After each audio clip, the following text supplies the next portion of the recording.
Bonjour à tous et bienvenue dans cette nouvelle vidéo. Aujourd'hui on se retrouve pour coudre le corsage de la robe Imbrielle de Luna Pattern. Si vous me suivez sur Instagram, vous savez que j'ai commencé à travailler sur la toile de cette robe depuis un petit moment déjà. Je l'avais laissée de côté, avec le déménagement je n'avais pas trop eu le temps de m'y remettre. Mais ça y est, il est enfin temps de passer à la version finale de cette robe dans un joli coton fleuri que j'ai trouvé dans une boutique vintage. Alors, avant de commencer à découper dans mon tissu mes pièces de patron, ce que je fais c'est que je les marque à la craie. C'est une technique que j'apprécie particulièrement qui prend, oui peut-être, un petit peu plus de temps que de couper directement les pièces autour de la pièce de patron, mais qui permet aussi une précision bien plus importante et honnêtement j'en suis fan. C'est une technique qui, je trouve, permet d'avoir plus de précision, de voir les petits défauts si jamais il y en a et de pouvoir les rectifier avant même d'avoir à couper, ce qui permet de ne pas avoir à recouper des pièces et qui pourrait gâcher du tissu. Une autre technique que j'utilise désormais, c'est d'utiliser directement des pierres en guise de poids de couture. Je n'utilise plus les épingles car j'en avais marre des petits jeux qui des fois pouvaient permettre une déformation de la pièce qui n'était pas très jolie. Et après la découpe des pièces, il est maintenant temps de passer à la formation des pinces. Et les pinces, il y en a beaucoup dans ce patron. Pas moins de 12 pinces à faire sur le devant et dans le dos.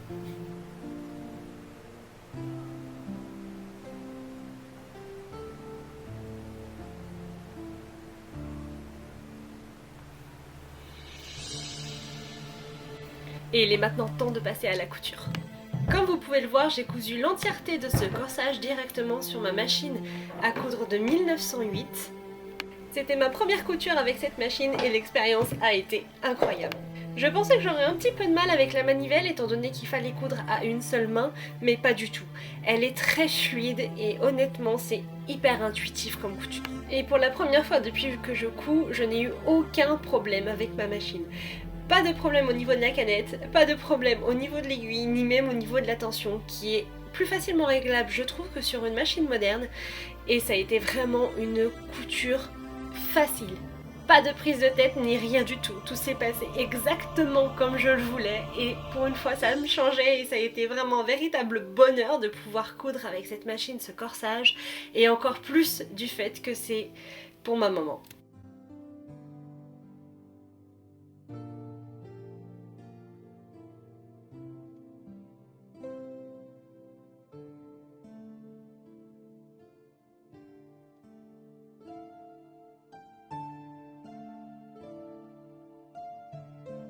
Si vous me suivez sur Instagram depuis un moment, vous savez qu'avant de coudre quoi que ce soit, je prends le temps d'accrocher toutes mes pièces sur mon mannequin pour voir comment le vêtement va se coudre. Et c'est parti, il est temps de commencer à coudre les pinces.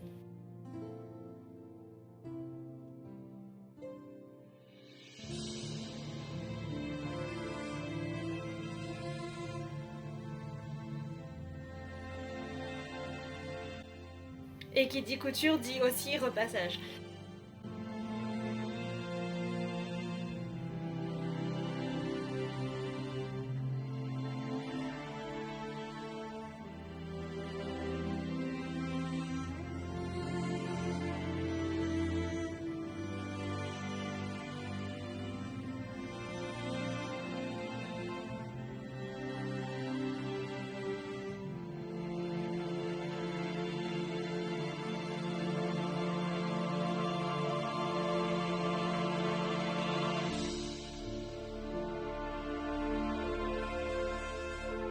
Le repassage étant une étape primordiale de la couture, je n'ai pas hésité à aller piocher directement dans les techniques de tailleur pour pouvoir l'effectuer avec le plus de précision possible. Par exemple, ici j'utilise un petit outil en bois qui permet d'absorber l'humidité et de bien plaquer les coutures au moment du repassage pour être sûr qu'elles ne bougent pas même après plusieurs lavages.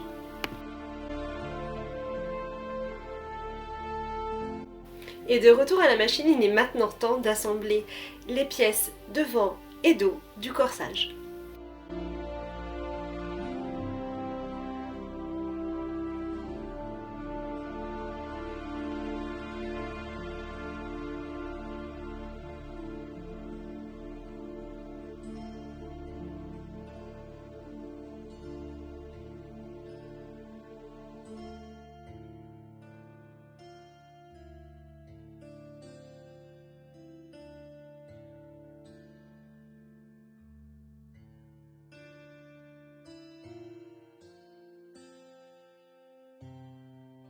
Et puis je viens finir de coudre la première partie de ce corsage en assemblant les coutures devant et dos des épaules.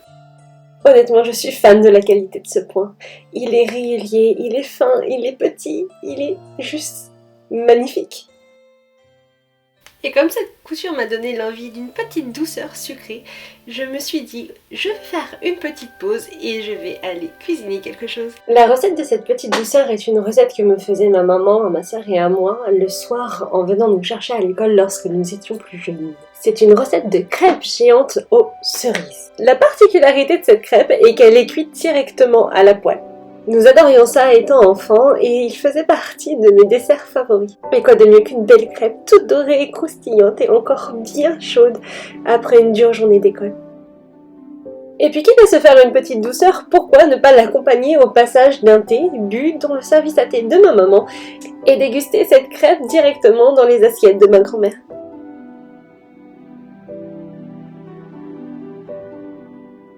Bon, c'est vrai, il manque les costumes d'époque, mais l'espace d'un instant, nous nous serions presque crus au XVIIIe siècle, quand deux jeunes femmes se retrouvaient pour boire le thé à 17h.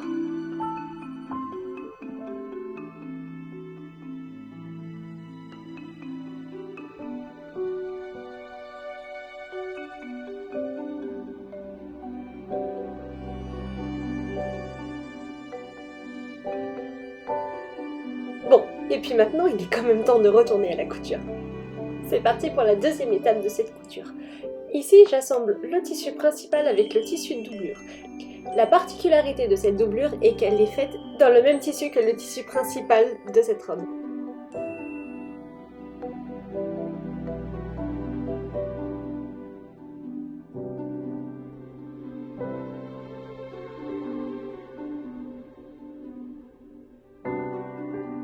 Et quelque chose qui à la base n'est pas du tout prévu dans le patron, nous avons décidé d'ajouter un galon de dentelle vintage écru au niveau du col.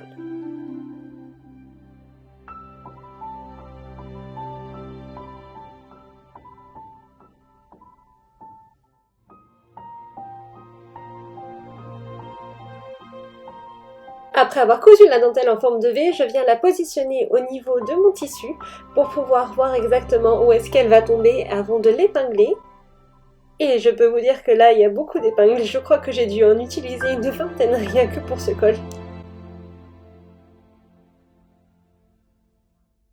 Je viens ensuite attraper mon tissu de doublure et le positionner par-dessus la dentelle, en n'oubliant pas de rentrer les 1 cm de marge de couture, bien évidemment. Je n'ai pas filmé cette étape parce que je l'ai réalisée tard le soir, mais j'ai cousu l'entièreté du col à la main. Ce fut un travail assez long, mais franchement ça en valait la peine. Je suis ensuite venue épingler les fermetures sur mon corsage. Donc j'avais pris d'abord les mesures sur ma maman pour savoir exactement où je devais mettre les lanières. Et si vous êtes un peu attentif, vous pouvez vous rendre compte que là, je fais n'importe quoi. En effet, j'aurais dû épingler ces lanières sur l'avant, or là je suis en train de le faire sur l'envers.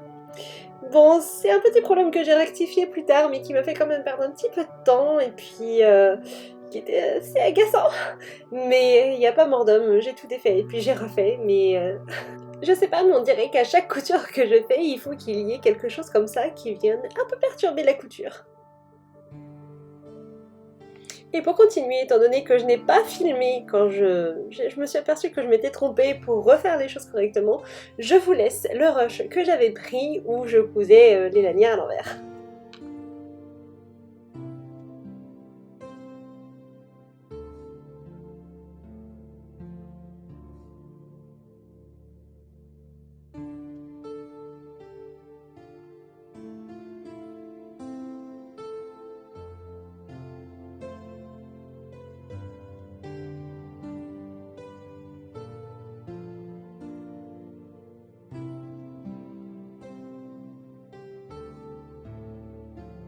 Ces vieilles machines ne faisant que du point droit et n'ayant pas de point arrière, il faut venir faire un nœud en passant le fil du même côté avant de rentrer les fils directement dans le tissu pour être sûr qu'il ne bouge pas. C'est une petite étape supplémentaire qui ne prend pas beaucoup de temps et qui, je trouve, permet une finition un peu plus solide. Et il est maintenant temps d'une nouvelle séance de repassage. Dans le patron, il est précisé qu'il faut ouvrir les coutures. Donc c'est un peu difficile étant donné que presque tout est cousu. Donc ce que j'ai fait, c'est que j'ai commencé par replier un bord des deux coutures et puis j'ai fait de même pour l'autre. Ce qui fait que les deux bords sont repliés sur le tissu et qui permet d'avoir une couture ouverte sans vraiment utiliser la technique de la couture ouverte. Je viens ensuite retourner ma pièce à l'aide de l'ouverture que j'avais laissée un petit peu plus tôt.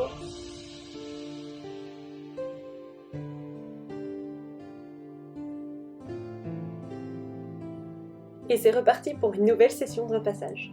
Et là, je fais particulièrement attention à mon repassage. Ma couture n'étant pas une réelle couture ouverte, je fais extrêmement attention à ce que les deux bords se chevauchent et qu'il n'y en ait pas un qui déborde sur l'autre.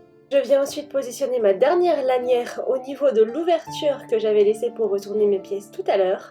Et puis je vais venir l'épingler pour qu'elle ne bouge pas. Je viens préparer mon aiguiller. Et je viens coudre au point invisible afin de refermer mon ouverture et fixer ma lanière de fermeture.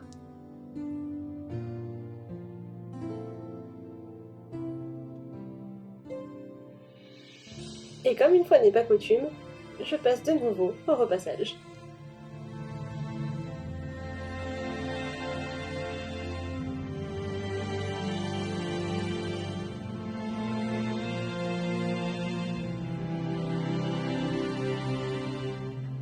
Et il était maintenant temps de passer à la conception du biais pour les emmanchures du corsage.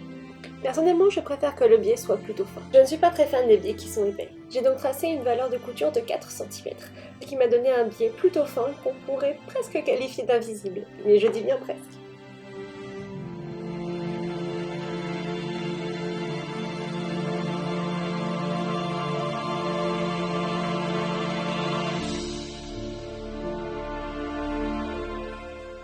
Après avoir préformé mon biais, je suis venue le poser au niveau des emmanchures, ce qui m'a demandé un tout petit peu de précision et un peu de temps parce que j'avais essayé de calculer pour que quelques raccords soient raccordés par-ci par-là, accentuant ainsi l'effet quasi invisible de la pose du biais. Et puis je suis venue le coudre à la machine.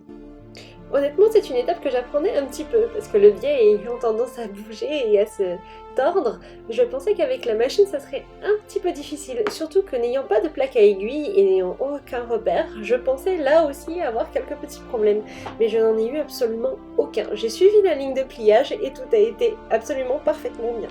Et je suis ensuite venue le rabattre à la main pour avoir une couture invisible. Et la dernière étape de cette couture, je viens replier les bords de mes lanières afin d'avoir des bords nets, propres et qui ne s'effilocheront pas à l'utilisation. J'aurais facilement pu faire cette étape directement à la machine, mais j'ai préféré le faire à la main car j'avais un peu plus de précision et honnêtement j'avais un peu peur au niveau de l'épaisseur. Je n'ai pas encore testé de coudre de l'épaisseur avec ma machine et pour le moment je repousse un petit peu cette étape. Donc je suis venue le faire à la main et honnêtement j'aime assez le rendu.